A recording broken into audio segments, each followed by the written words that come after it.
नमस्कार, आप देख रहे हैं न्यूज़ ट्रैक। आज 22 अप्रैल है, यानी कि पृथ्वी दिवस है। पृथ्वी को सभी माता मानते हैं, और माने भी क्यों ना, क्योंकि इंसान को जन्म एक महिला देती है, लेकिन उसका पालन पोषण धरती पर ही होता है। इसी को लेकर हम आ चुके हैं आंचलिक विज्ञान केंद्र। सर, क्या नाम है आपका? मेरा नाम है स्वरूप मंडल, मैं यहाँ क्यूरेटर हूँ। तो आज हम लोग अर्थ डे यानी कि पृथ्वी दिवस का हम लोग यहाँ सेलिब्रेशन किया। आप लोग जानते हैं जैसे कि हर साल 22 अप्रैल ये पृथ्वी दिवस विश्व भर में मनाया जाता है। तो इसमें आज इन स्पॉन्सरशिप ऑफ मिनिस्ट्री ऑफ आर्थ एंड साइंस, उन लोग को स्पॉन्सरशिप में ये प्रोग्राम यहाँ हम लोग आयोजित किया है, जिसमें कि लखनऊ के कई सारे लोकल विद्यालय से बच्चे इधर आए और हम लोग को विभिन्न जो इन लोग का जो कुछ एक्टिविटीज़ जैसा आर्ट के ऊपर कुछ आर्ट कंपटीशन था, पोस्टर मेकिंग था, ये सब में आयोजन किया। सर, कहते हैं कि टेक्निकल चीज़ों से हम जुड़ते ही जा रहे हैं, लेकिन उससे कहीं ना कहीं हमारी प्रकृति को भी बहुत ज़्यादा नुकसान पहुंच रहा है। उस पर क्या कहना चाहते हैं? जो टेक्नोलॉजी जो जुड़ता है, टेक्नोलॉजी कई सारे टेक्नोलॉजी होते हैं। जो पहले कॉन्सेप्ट था और जब जैसा मनुष्य जब पहले आग जैसे फायर जो शुरुआत हुआ वो पहले वो भी एक टेक्नोलॉजी था। देन व्हील के इन्वेंशन एक टेक्नोलॉजी था। तो उसको जैसा प्रगति के साथ साथ वो भी बढ़ते रह रहे। तो अभी जो देखा जा रहा है जो कुछ टेक्नोलॉजी जिसमें पर्यावरण के ऊपर हानिकारक है, उसमें पर्यावरण का क्षति जो साधन होता है उसमें मनुष्य तथा सारे जीव समाज को भी हानिकारक होता है। तो उसको हम लोग को डिस्कार्ड करना पड़ेगा और नया नया टेक्नोलॉजी जो एनवायरमेंट फ्रेंडली टेक्नोलॉजी उसको एडोप्ट करना चाहिए। उससे हम लोग नया टेक्नोलॉजी के ऊपर इन्वेस्ट करेंगे और धरती को आगे बढ़ाएंगे और हम लोग धरती को एक बासजग जैसा मनुष्य और दूसरा एनिमल यहाँ सही से रह पाए उसको प्रयास करेंगे। सर, जैसे कि नितिन गडकरी ने ऐसा कहा कि 2030 तक वो पेट्रोल डीजल की गाड़ियां बंद करवा के इलेक्ट्रॉनिक पर आ जाएंगे, ई व्हीकल पर आ जाएंगे। तो ई व्हीकल का क्या मतलब है? क्या उसकी जो बैटरी वगैरह होती है वो कैसे काम करती है प्रकृति पर? ई व्हीकल जो है ये एक नया कॉन्सेप्ट है जिसमें अभी भी रिसर्च स्टेज में है और इसमें अभी और भी आगे ये बढ़ रहा है।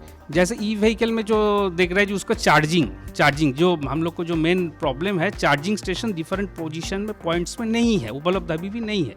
तो उसका इंफ्रास्ट्रक्चर डेवलपमेंट अभी भी कर रहा है और भविष्य में 2030 तक जैसा भारत सरकार का गाइडलाइंस है उसके अंदर ये सब सारी जगह में इजीली उपलब्ध हो जाएगा। क्या नाम है सर आपका?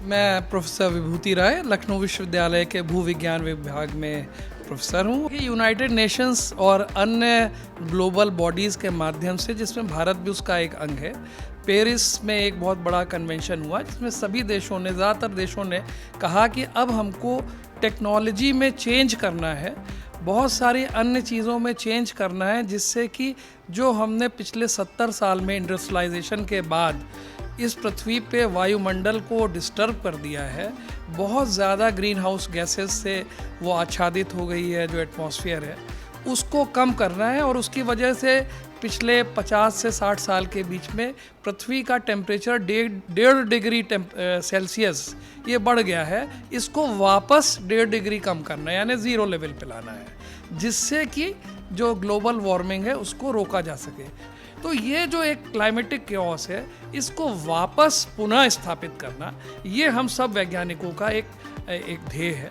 और इसमें बच्चों का बहुत अधिक योगदान है। हमें लगता है कि केवल सरकार का नहीं या एनजीओ का नहीं या यूनाइटेड नेशंस का नहीं, हर एक व्यक्ति का इसमें कर्तव्य होना चाहिए।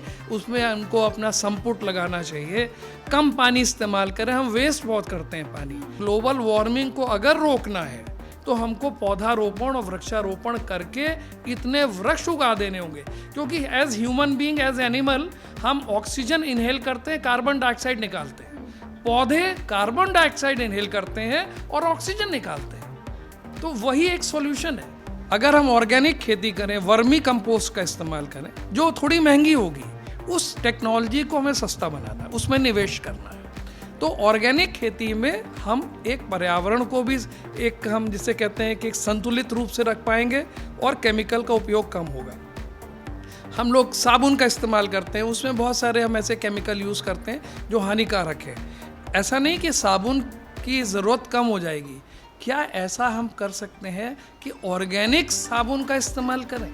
कर सकते हैं। हम ऑर्गेनिक प्रोडक्ट्स का इस्तेमाल करें, ऑर्गेनिक जो देशी दवाइयाँ हैं उनका इस्तेमाल करें। सबसे ज़्यादा पोल्यूशन ये मेडिसिन इंडस्ट्री फैलाती है, आपको बता कि 80% बीमारियाँ पानी से जनित होती हैं। स्वच्छ पानी पीने में कोई तो पीना ही चाहिए, लेकिन उसमें हम अगर उसमें से इम्पॉर्टेंट एलिमेंट्स केमिकल्स को निकाल के फेंक देंगे तो हम शरीर में तत्वों की कमी से जो बीमारियां होती हैं, लोगों को बहुत बार ऐसा होता है कि दिमाग की प्रॉब्लम हो जाती है, सोडियम पोटेशियम इम्बैलेंस हो जाता है, और भी बहुत सारी बीमारियां। तो हमको ये ऐसी टेक्नोलॉजी जो कि हमें नुकसान करी उसे बदलना है। तो ये जो आज का दिन है, हम लोग आज अर्थ डे मना रहे हैं, इसमें अर्थ को कैसे अनर्थ होने से बचाएं, इसके लिए आज हम लोग चिंता का विषय है, हम सब लोग हिस्सा ले रहे हैं। और शायद आज के बाद हर व्यक्ति हम लोग कोशिश करें कि धीरे धीरे कैसे इस पर्यावरण को, ये जो हमारा एक दूषित एक टेक्नोलॉजी है उनको कम करते हुए हम एक बेहतर टेक्नोलॉजी के साथ इस पूरी पृथ्वी को एक बहुत ही स्वस्थ और बहुत ही सक्षम स्थिति में ला पाए। बहुत शुक्रिया विभूति जी। देखा आपने क्या कुछ कहा, आप अपनी लाइफस्टाइल में इसको अपनाइए, करिए और पृथ्वी को बचाइए। कैमरा पर्सन आशीष के साथ मैं श्रुति शुक्ला, न्यूज़ ट्रैक लखनऊ।